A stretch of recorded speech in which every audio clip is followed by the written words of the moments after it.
Alhamdulillahirabbil alamin. Hamdan katsiran thayyiban mubarakan fi kama yuhibbu rabbuna wa yarda. Wa nusalli wa nusallim ala nabiyyina Muhammadin wa ala alihi wa ashabihi wa man tabi'ahum bi ihsan ila yaumiddin. Qala Allah Ta'ala fi Qur'anil Karim, ya ayyuhalladzina amanu taqullaha haqqa tuqatih wa la tamutunna illa wa antum muslimun. Ya ayyuhan nasu taqu rabbakumul ladzi khalaqakum min nafsin wahidah. Ya ayyuhan nasu taqu rabbakumul ladzi khalaqakum min nafsin wahidah wa khalaqa minha zawjaha wa batha minhuma rijalan katsiran wa nisaa'a. Wattaqullaha alladzi tasaaluna bihi wal arham. Innallaha kana 'alaikum raqiba. Ya ayyuhalladzina amanu taqullaha wa qulu qawlan sadida yuslih lakum a'malakum wa yaghfir lakum dhunubakum wa may yuti'illaha wa rasulahu faqad faza fawzan 'azima. Amma ba'd, fa inna asdaqal hadits kitabullah wa khairul hadi hadi Muhammadin sallallahu alaihi wasallam.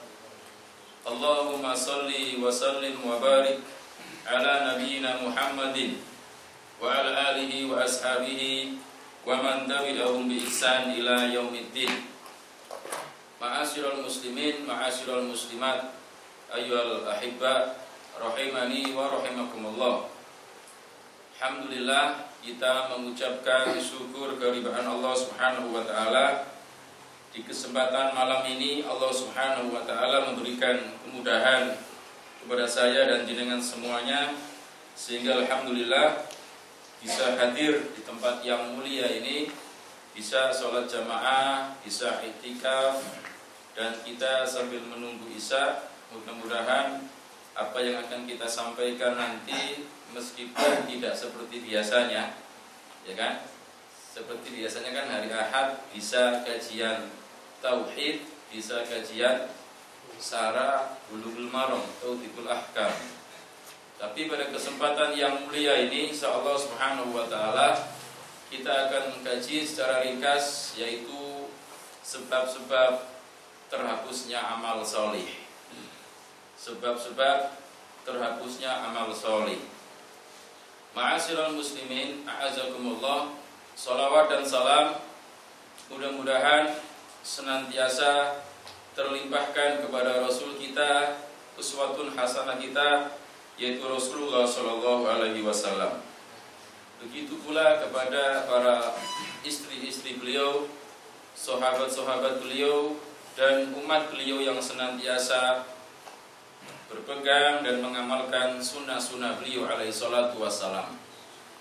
Ma'asyiral muslimin, Allah Subhanahu wa ta'ala telah mengatakan di dalam surat Al-A'raf ayat 156 bahwasanya wa rahmati wasi'at kulla syai'. Rahmatku itu meliputi segala sesuatu. Rahmatku meliputi segala sesuatu. Kemudian fasa'aktubuha lilladzina yattaqun wa yu'tuna zakah walladzina hum bi ayatina yu'minun. Kata Allah Subhanahu wa taala, ya, maka aku tetapkan rahmatku kepada siapa? Kepada orang-orang yang bertakwa. Begitu pula kepada orang-orang yang menunaikan zakat dan orang-orang yang beriman dengan ayat-ayat kami. Seorang muslim meyakini dalam akidahnya, dalam keimanannya, bahwasannya rahmat Allah itu sangat luas. Rahmat Allah itu sangat luas. Sampai dalam hadis Nabi Shallallahu Alaihi Wasallam yang sahih, yang diriwayatkan oleh Imam Bukhari dan Imam Muslim, pernah suatu hari Rasulullah Shallallahu Alaihi Wasallam melihat ada seorang ibu-ibu membawa anaknya yang digendong sambil diberi makan. Kalau orang Jawa bilang apa, ditetek ya? Didulang ya. Kemudian Nabi Alaihissalam memberikan perumpamaan kepada para sahabatnya. Atarawna hadhil mar'ah tarihatan waladaha ya finnar. Apakah wanita yang menggendong anaknya ini akan rela untuk melemparkan anaknya ini ke api? Rela apa enggak kira-kira? Wallahi, kata para sahabat, la, demi Allah tidak. Maka kita lihat sabda Nabi SAW. Faqala Rasulullah SAW, Allahu arhamu bi ibadihi min hadhihi biwaladiha. Kasih sayang Allah melebihi kasih sayang seorang ibu kepada anaknya. Ma'asyiral muslimin, a'azakumullah. Begitu pula Allah Subhanahu wa taala senantiasa menerima tobat hamba yang berdosa. Selama dia tidak membawa dosa syirik, ketika dia memohon kepada Allah dan meninggal di dalam keadaan syirik, maka ada jaminan apa? Diampuni oleh Allah Subhanahu wa taala. Begitu pula kalau seandainya, kata Rasul dalam hadis qudsi, seorang hamba membawa dosa satu gunung dosa, sebanyak langit dan bumi dosa, maka ketika dia minta ampun kepada Allah, Allah ampuni apa enggak? Allah akan ampuni. Subhanallah. Rahmat Allah begitu luas, ampunan Allah pun begitu besar. Tetapi pada jamaah yang dimuliakan oleh Allah Subhanahu wa taala, seorang muslim tidak boleh merasa aman, tidak boleh merasa tenang-tenang dari azab Allah Subhanahu wa taala. Apalagi seorang mukmin jangan sampai berprasangka bahwasanya semua amalnya akan diterima. Ada jaminan enggak amal kita diterima oleh Allah? Tidak ada. Salat malam kita, bacaan Al-Quran kita, sedekah kita, bahkan mungkin haji dan umroh kita, ada jaminan enggak diterima oleh Allah? Tidak ada. Mari kita merujuk kepada para salafun saleh. Bisa dilihat di dalam surat Al-Mu'minun, surat yang ke-23 ayat 60. Ada Al-Quran. Maka diambil. Subhanallah, ini luar biasa.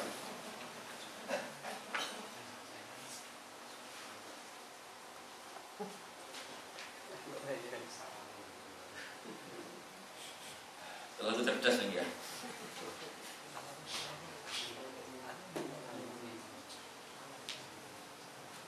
Surat Al-Mu'minun ayat yang ke-60. Al-Mu'minun surat ke-23 ayatnya 60.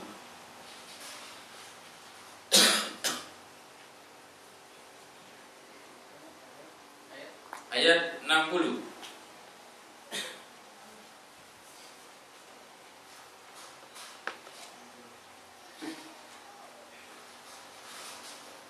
Ya, dibaca.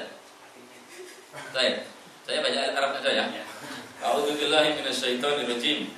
Walladzina yu'tuna ma atau wa qulubuhum wajillah annahum ila rabbihim raji'un. Dan mereka yang memberikan apa yang mereka berikan atau sedekah dengan hati penuh rasa takut, karena mereka tahu bahwa sesungguhnya mereka akan kembali kepada Tuhannya. Walladzina, dan orang-orang yu'tuna, yang mereka memberikan, ma atau yang telah mereka berikan ya, wa qulubuhum wajillah, ketika mereka memberikan, ketika mereka infak ya, hati mereka takut. Hati mereka takut apa? Ya, annahum ila rabbihim raji'un. Ya, takut sesungguhnya apa? Mereka akan kembali kepada Allah. Hal yang menarik adalah Aisyah radhiyallahu anha, sebagaimana Imam Tirmidzi meriwayatkan yang hadis ini disahihkan oleh Syekh Albani, sa'altu Rasulullah sallallahu alaihi wasallam an hadhil ayah. Saya pernah bertanya tentang ayat ini kepada Rasulullah sallallahu alaihi wasallam. Ayat apa tadi? Mu'minun ayat 60. Walladzina yu'tuna ma ataw wa qulubuhum wajillah. Saya bertanya kepada Rasul tentang ayat ini. Saya bilang, ya, ahum alladzina yasrabuna al-khamra. Wahai Rasulullah, apakah orang-orang ini yang suka minum khamar? Kok mereka takut kepada Allah? Wa yasrikun, apakah juga orang-orang ini takut kepada Allah? Ya, pencuri-pencuri ini. Apakah yang takut kepada Allah ini orang-orang yang minum khamar? Apakah yang mencuri? Qala, maka Nabi alaihi salatu wasallam mengatakan, la ya binta Siddiq, walakinnahum alladzina yasumun wa yusallun wa yatasaddaqun wa hum yakhafuna alla yuqbala minhum. Subhanallah.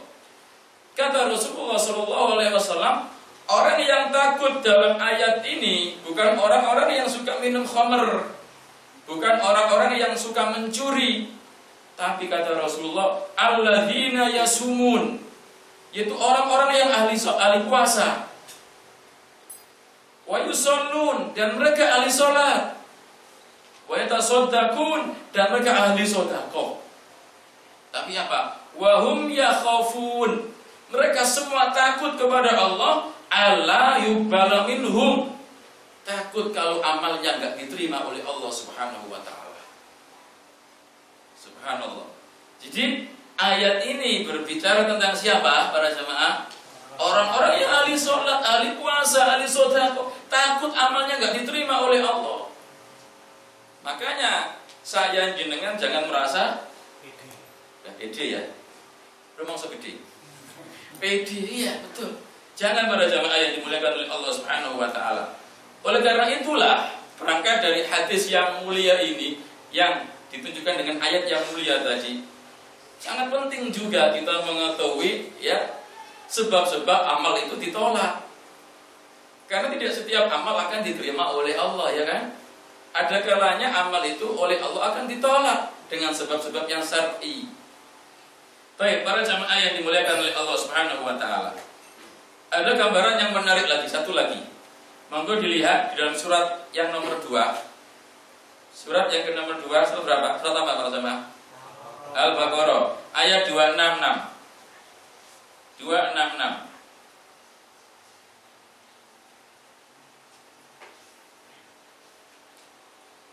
Betul panggil?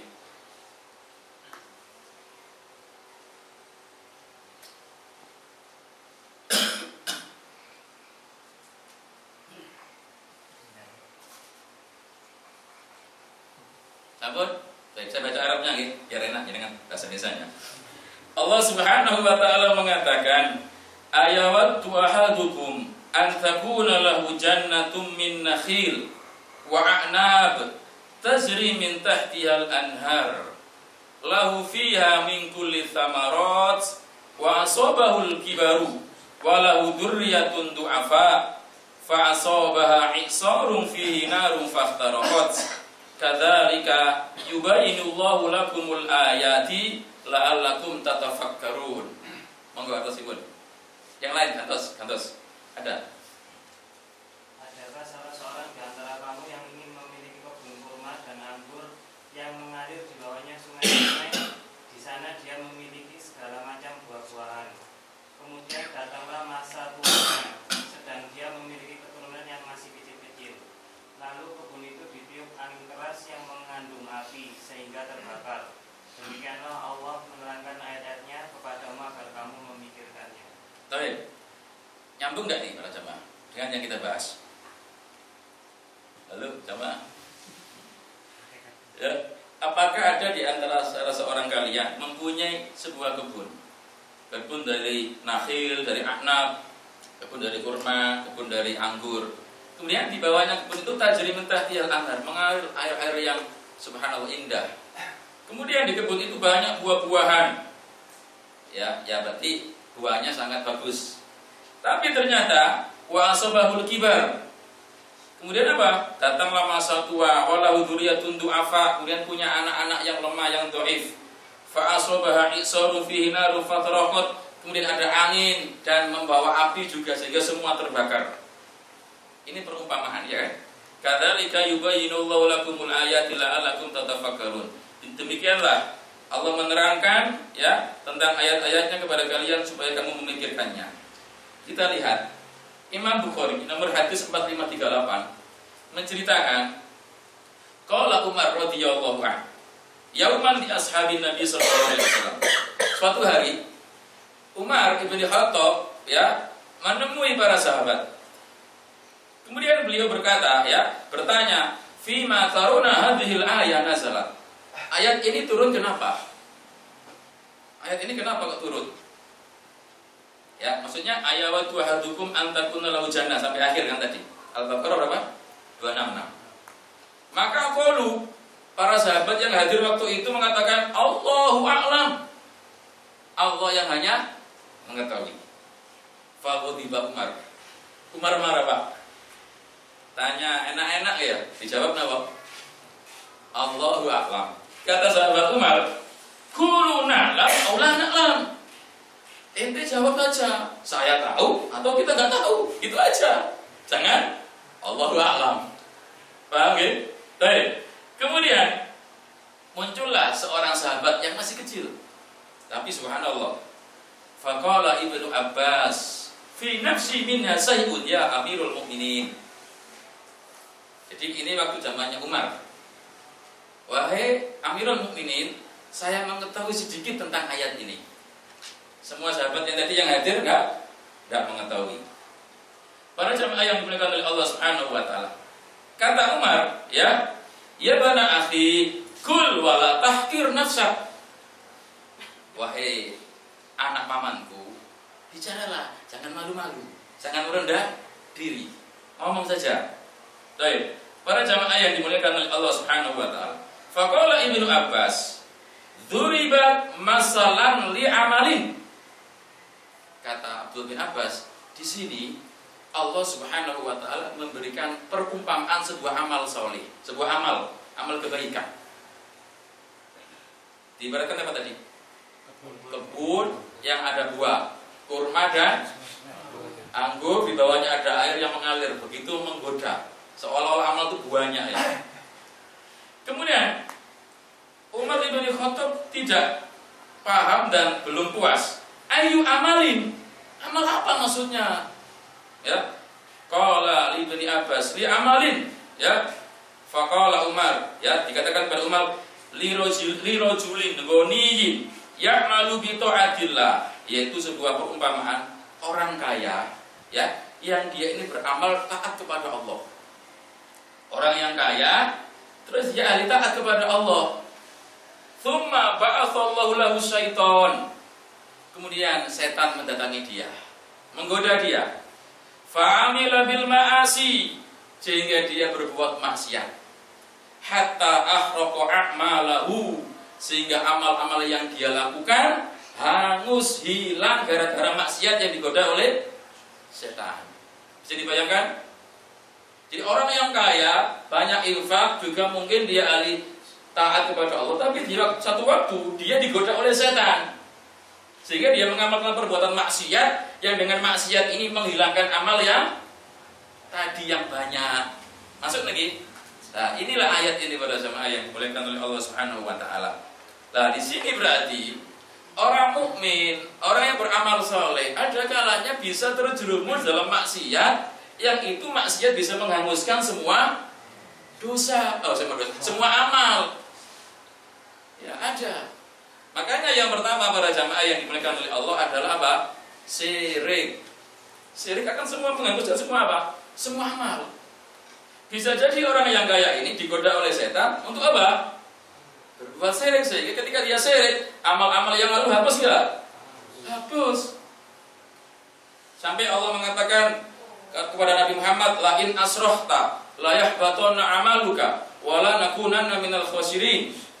Wahai Muhammad, la in asrohta, kalau kamu berbuat syirik, maka amalmu akan hangus. Ini bahayanya syirik. Kalau syirik semuanya akan hangus. Kamu akan termasuk menjadi orang-orang yang rugi. Az-Zumar ayat 69. Monggo dilihat. Az-Zumar surat ke-39 ya. Ayatnya 65.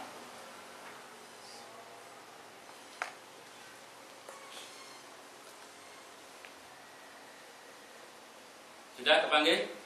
Allah mengatakan walaqad uhiya ilaika wa ilal ladzina min qablika la in asrafta la yahbatanna 'amaluka wa la nakunanna minal khasirin.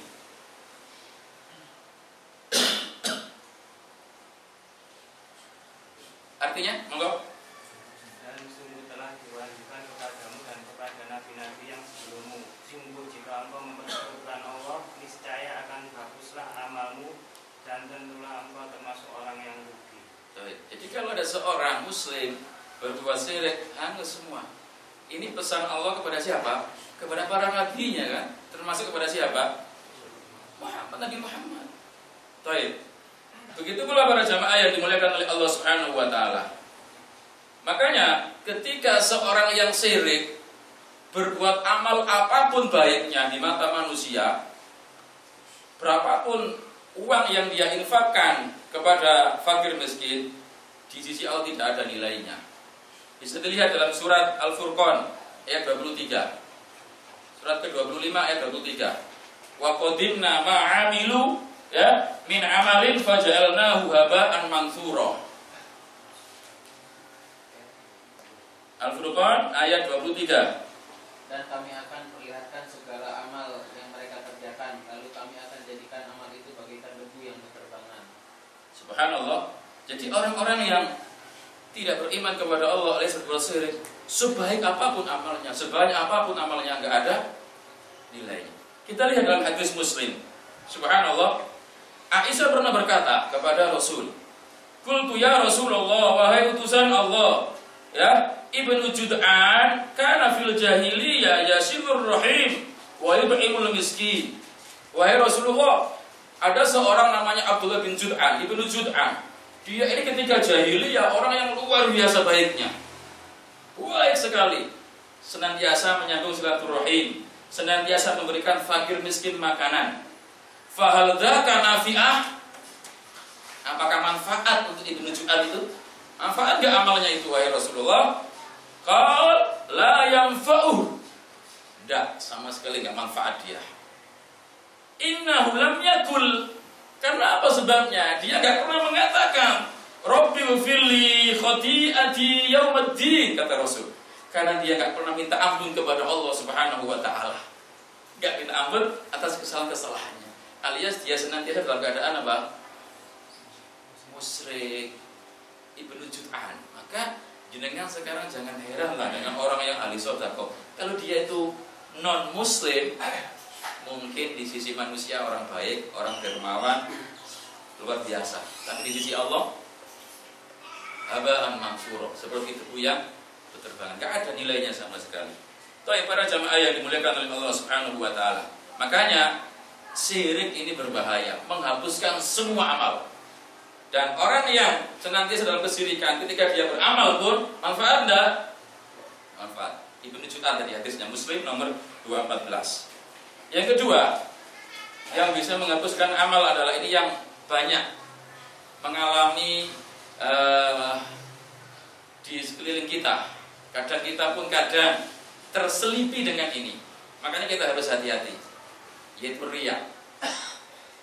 Kalau riya ini sifatnya tidak menghapus semua amal, tapi amal yang itu, amal yang dia lakukan. Makanya para ulama membagi, ketika riya ini mulai ada dari awal, maka bisa hapus amal itu. Dari awal saya akan sholat maghrib, tidak mau tuh. Dari awal seperti itu, manfaat dan amalnya. Tapi yang banyak kita adalah di tengah-tengah kan.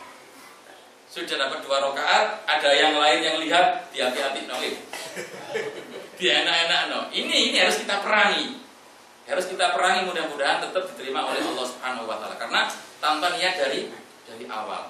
Tapi orang yang tidak punya ilmu biasanya dari awal. Karena memang dia niatnya supaya dilihat orang. Dan itulah di antara ciri orang-orang munafik. Wa idza qamu ila sholati qamu kusala yura'u nas. Kalau dia sholatnya males. Kalaupun sholat tujuannya apa? Supaya dilihat manusia. Lah menawi kula jenengan tek salate kepingin hanya untuk ini, mboten jauh dari sifat munafik. Jenengan dibilang ya, munafik. Na'udzubillah min dzalik. Ini para jamaah yang dimuliakan oleh Allah Subhanahu wa taala. Makanya Nabi alaihi salatu wasallam pernah mengatakan inna akhwafa ma akhafu alaikum asyirkul asghar. Sesungguhnya yang paling aku khawatirkan akan menimpa kalian wahai para sahabatku adalah syirik kecil. Ya. Qalu wa ma syirkul asghar? Apa itu syirik kecil ya Rasulullah? Ar-riya, ibadah kepingin ditinggali tiang. Ya tentu ini dari sini para jamaah. Nggak bisa kita lihat orang sholat panjang, uriya itu nggak bisa. Ya kan, nggak bisa. Mungkin dia biasanya sholatnya panjang. Makanya kita nggak boleh apa? Sesama muslim itu nggak boleh suudzon, ya kan? Kemarin kita bahas, muslim nggak boleh suudzon. Harus apa? Husnudzon. Biarlah dia panjang di sini, biarlah dia panjang di rumah, itu hak dia. Kita nggak tahu hati orang loh. Kalau kita langsung mengklaim itu riya itu, ini dia enak-enak no, isu-isu no. Siapa yang tahu hati orang itu, gitu loh. Nggak boleh. Ini para jamaah yang dimuliakan oleh Allah Subhanahu wa taala. Makanya kembali kepada hati kita. Baik. Itu yang kedua. Yang ketiga para jamaah yang dimuliakan oleh Allah Subhanahu wa taala, ini yang berbahaya juga. Melakukan perbuatan haram ketika sendiri. Banyak kaum muslimin ketika berkumpul dengan sesama muslim itu kalau mau haram malu kan? Malu betul? Malu, sungkan rek on arare. Ya, sungkan untuk on arare. Tapi subhanallah ketika Android disapu dikeluarkan di dalam kamar, apa yang terjadi? Ada gak yang malu dengan temannya? Oh temannya gak ada, istrinya pun tidur, anak-anak sudah terlelap. Kalau yang pemuda, bapaknya sudah tertidur, ibunya tertidur. Nggak akan tahu kalau kita buka hal yang nggak baik-baik kan? Tahu nggak? Nggak ada yang tahu. Tapi ketika orang itu merasa bermuraqabah, senantiasa diawasi oleh Allah Subhanahu wa taala, maka dia akan menghadirkan ini di dalam setiap kehidupannya. Makanya para jamaah yang dimuliakan oleh Allah Subhanahu wa taala, kita renungkan hadis yang mulia ini, subhanallah. Ini luar biasa, ini nasihat untuk saya dan untuk jenengan semuanya.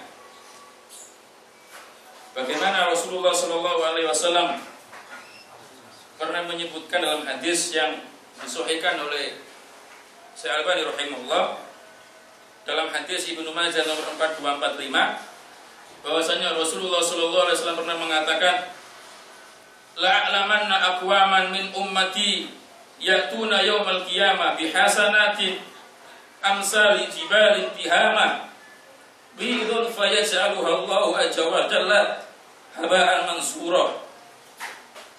Subhanallah. Para jemaah yang dimuliakan oleh Allah Subhanahu wa taala, sungguh nanti akan ditunjukkan ya, datang sekelompok kaum, sekelompok umat yang membawa kebaikan sebanyak gunung Tihamah, sebanyak gunung yang sangat besar sekali. Tapi amal-amalnya di sisi Allah seperti haba'an manthura, seperti tadi dalam ayat tadi. Ya, haba'an manthura ayat berapa? Al-Furqan 23 tadi. Siapa mereka para jamaah yang dimuliakan oleh Allah Subhanahu wa taala? Thauban berkata, "Ya Rasulullah, sifhum lana." Sifatkan mereka, tolong siapa mereka itu ya Rasulullah, yang ketika mereka di hari kiamat membawa pahala yang begitu banyak, tetapi amalannya seperti haba'an manthura. Maka para jamaah yang dimuliakan oleh Allah Subhanahu wa taala,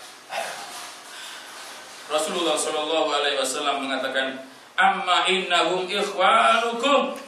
Mereka semua itu saudara-saudara kalian. "Wa min jildatikum." Dan mereka itu seperti kulit-kulit kalian. "Wa ya'khuduna minal laili kama ta'khudun." Mereka ketika malam hari mempergunakan malamnya seperti kalian mempergunakannya.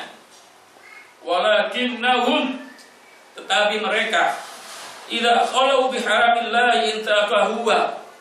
Tetapi mereka para jamaah yang dimuliakan oleh Allah Subhanahu wa taala, ketika menyendiri mereka menerjang larangan Allah Subhanahu wa taala. Ketika mereka menyendiri berbuat maksiat kepada Allah Subhanahu wa taala, maka inilah orang-orang yang membawa kebaikan di hari kiamat sebanyak sebesar gunung Tihamah, tapi seperti habaan manthurah, seperti debu yang bertebangan. Allahumma fa'inna min hadhihi sifat. Ya Allah, jauhkanlah kami dari sifat-sifat yang seperti ini. Maka para jamaah yang dimuliakan oleh Allah Subhanahu wa taala, berbuat maksiat ketika dalam kesendirian ini, subhanallah, jangan sampai diremehkan. Karena bisa-bisa ini menjadi penghapus amal-amal kebaikan kita. Ya kalau kita bersama kaum muslimin di musola, di masjid, pasti akan malu kalau buka situs-situs yang porno di dalam masjid musola, ya kan? Tapi kalau di dalam rumah, di dalam kamar, siapa yang tahu? Siapa yang mengawasi? Gak ada kan? Tapi hanya Allah Subhanahu wa taala. Berapa banyak orang ya yang ketika di masjid seolah-olah kayak orang alim. Subhanallah, kayak ahli masjid. Apalagi kalau pulang dari umroh ya. Tapi ketika dalam kesendirian mereka kembali hal-hal yang dahulu yang jelek dia lakukan. Maka kita memohon kepada Allah Subhanahu wa taala, kalaupun seandainya Allah ya memberikan ampunan kepada kita, alhamdulillah, dan itu yang kita harapkan. Mudah-mudahan kesalahan-kesalahan kita yang kita lakukan ketika sendiri diampuni oleh Allah Subhanahu wa taala. Baik para jamaah yang dimuliakan oleh Allah, Ar-Rabi. Yang keempat, di antara sebab amal-amal itu bisa terhapus, yaitu menyebut-nyebut amal solihnya. Menyebut-nyebut amal solihnya. Dan ini Allah perumpamakan dan Allah contohkan ketika ada orang-orang yang ahli sedekah.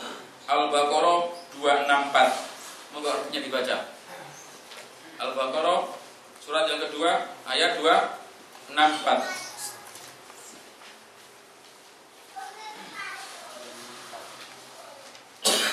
Wahai orang-orang yang beriman, janganlah kamu merusak sedekahmu dengan menyebut-nyebutnya dan menyakiti perasaan penerima, seperti orang yang menginfakkan hartanya karena pamer kepada manusia dan dia tidak beriman kepada Allah dan hari akhir.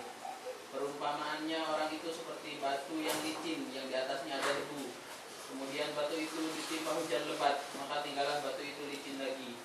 Mereka tidak memperoleh sesuatu apapun dari apa yang mereka kerjakan, dan Allah tidak memberi petunjuk pada orang-orang kafir. Wahai orang-orang yang beriman, la tubtilu shadaqatikum bil manni wal adza. Jangan kalian batalkan pahala sedekah kalian dengan apa? Menyebut-nyebutnya dan menyakiti orang yang engkau beri. Kemudian Allah memberikan perumpamaan ya, orang yang seperti ini seperti orang yang berbuat riya, ya kan ya? Kalladzi yunfiqu malahu ria'an nas. Kalau orang itu riya, kira-kira diberi pahala betul? Halo jamaah? Betul.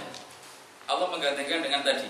Kalau orang ngasih sesuatu, di lain waktu diungkit-ungkit, disebut-sebut, disakit-sakiti orangnya, maka seperti itulah. Wallahu a'lam bishawab. Ada dunia dia. Monggo. Baik, bismillah, kita lanjut sekalian kita tuntaskan. Yang kelima yaitu mendahului Rasulullah dalam perintahnya. Mendahului Rasulullah dalam perintahnya. Maksudnya adalah janganlah seorang muslim mengerjakan amalan yang tidak diperintahkan oleh Rasulullah. Al-Hujurat ayat 1 Allah mengatakan ya ayyuhalladzina amanu la tuqaddimu baina yadayillahi wa rasuli wattaqullaha innallaha sami'un alim. Al-Hujurat ayat 1. Wahai orang-orang yang beriman, janganlah kamu mendahului Allah dan Rasulnya ya, dan bertakwalah kepada Allah, karena sesungguhnya Allah itu maha mendengar lagi maha mengetahui. Maka tidak boleh seorang muslim mendahului Rasulullah dalam perintahnya. Ketika Rasulullah tidak memerintah, ketika Rasulullah tidak menganjurkan, maka kita tidak perlu mengamalkan. Kalaupun kita mengamalkan, kita takutnya apa? Takutnya apa kalau kita mengamalkan? Itulah man amila amalan laisa alaihi amruna fahuwa raddun, kan hadis Muslim. Siapa orang yang beramal ya man amila amalan laisa lahu amruna, yang tidak ada perintah dari agama ini, fa huwa raddun, pasti akan ditolak. Maka ini tidak boleh. Jadi mendahului Allah dan Rasulnya dalam beribadah.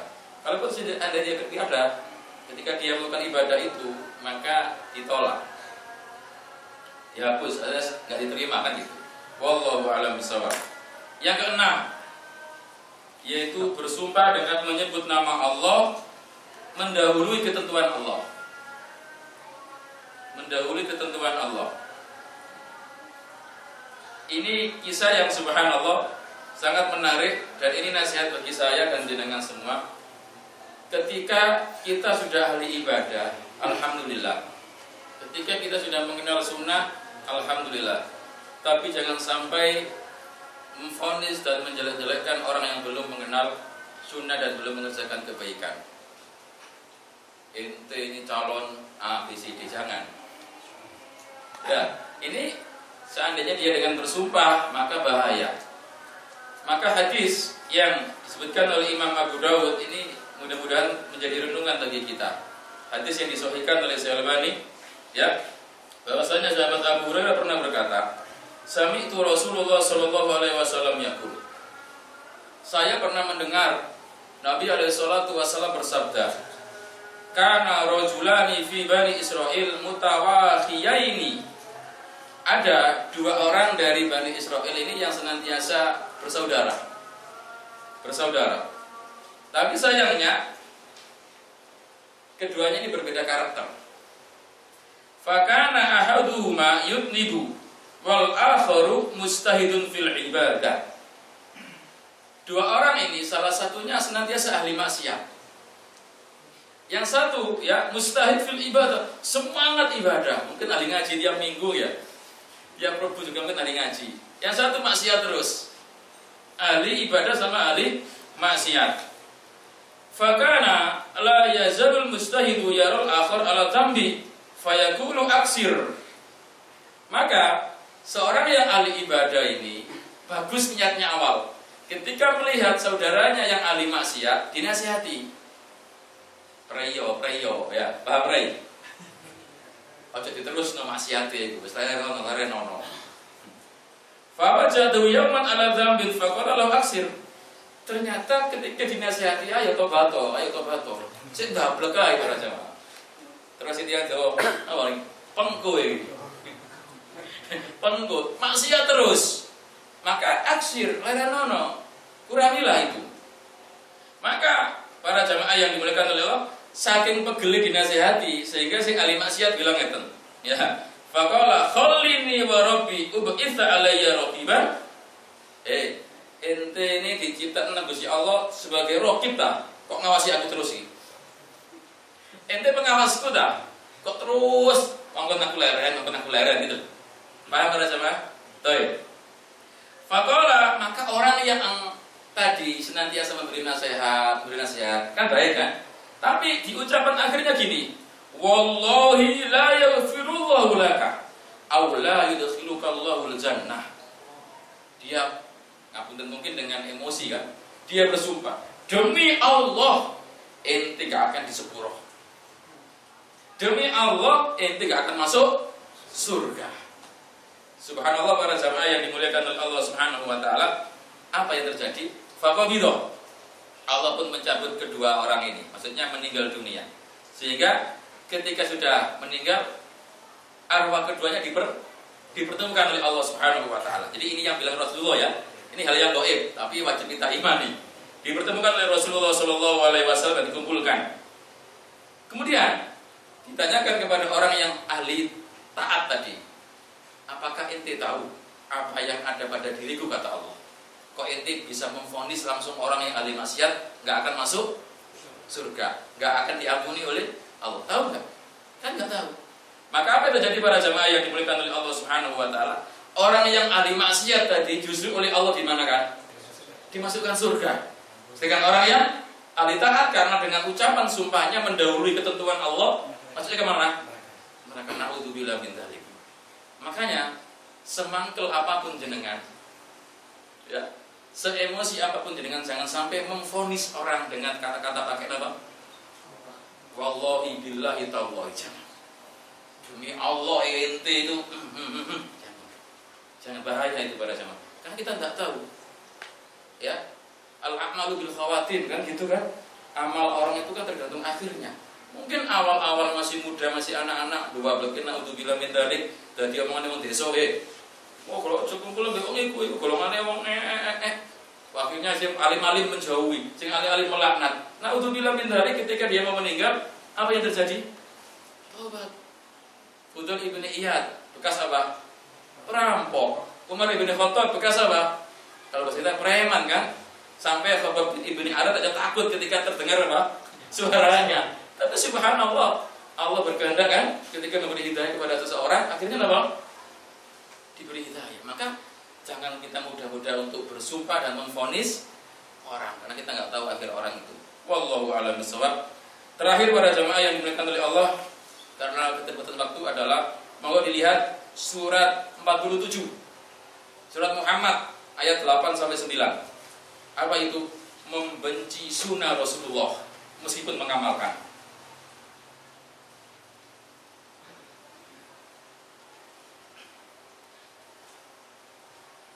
Terpanggil?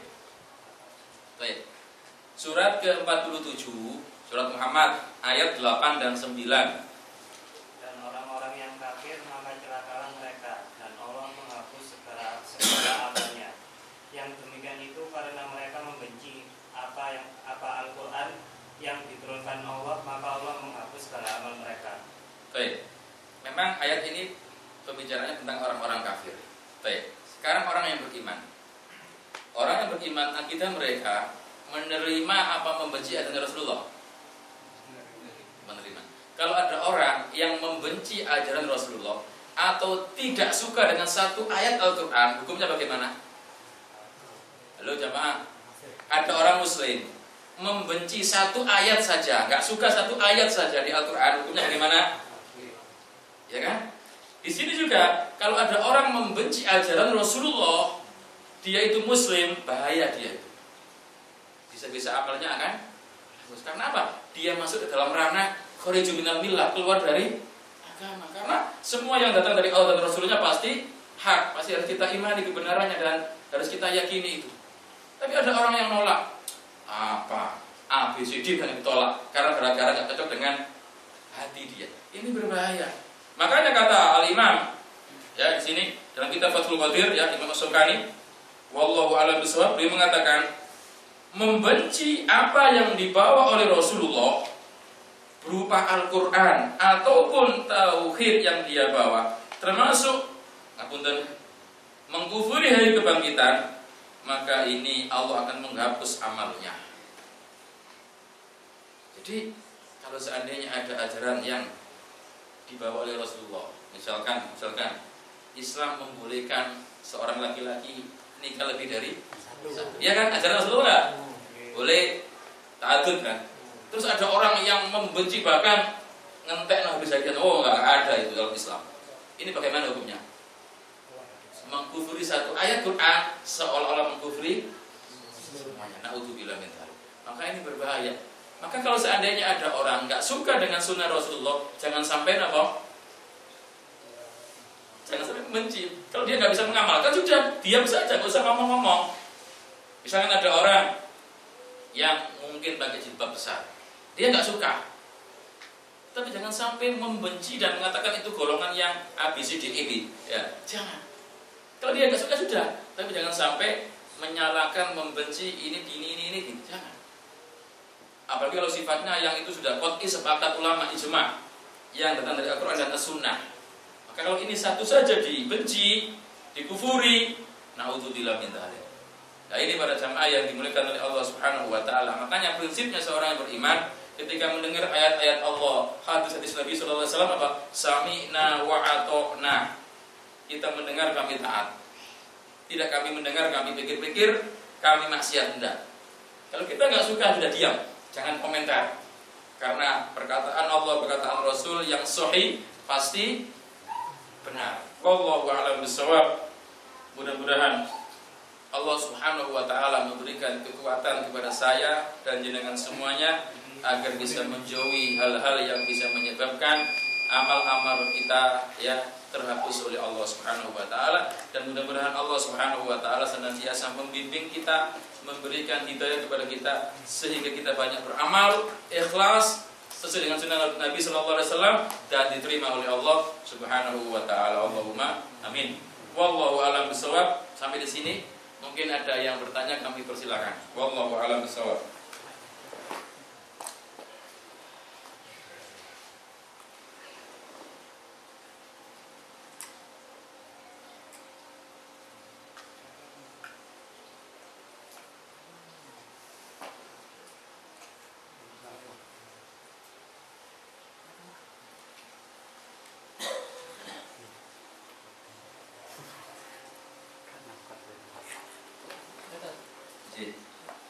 Kalau tadi kan orang kafir amalnya bagaikan debu yang terbang. Iya. Terus kalau misalnya orang kafir ini ahli sedekah, Iya. terus menjadi seorang mualaf, Iya. itu perhitungan amalnya mulai dari nol, apa yang amal-amal sedekah yang sebelumnya dihitung juga. Baik. Para jamaah yang dimuliakan oleh Allah Subhanahu wa taala, Nabi alaihi salatu wasallam pernah menyebutkan al-Islamu yahdimu ma qablahu. Masuknya seseorang ke Islam itu menghapus dosa-dosa yang telah lalu. Ketika ada orang kafir melakukan dosa ketika kafirnya, maka ketika masuk Islam, apa? Dosanya akan diampuni. Di sisi yang lain, dengan rahmat Allah Subhanahu wa taala, ketika ada seorang sahabat Nabi sallallahu alaihi wasallam yang dikisahkan oleh Al-Imam Al-Bukhari dari kitab Al-Adabul Mufrad dan disahihkan oleh Syekh Al-Albani, ya Rasulullah, kita dulu ini ahli sedekah. Ya, kita ini ahli sedekah, ahli menyambung silaturahim. Apakah manfaat ketika kita masuk Islam? Naam.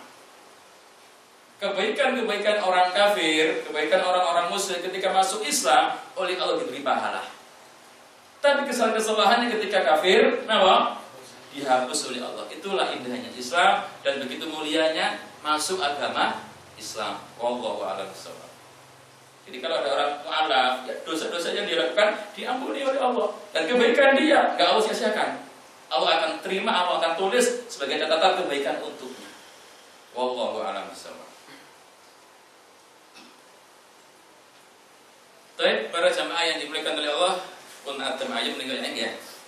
Mudah-mudahan apa yang saya sampaikan sedikit, yang mudah-mudahan menjadi pelipelara bagi yang kecewa ya. Mungkin biasanya kan kajian tauhid sama tauhidul ahkam ya.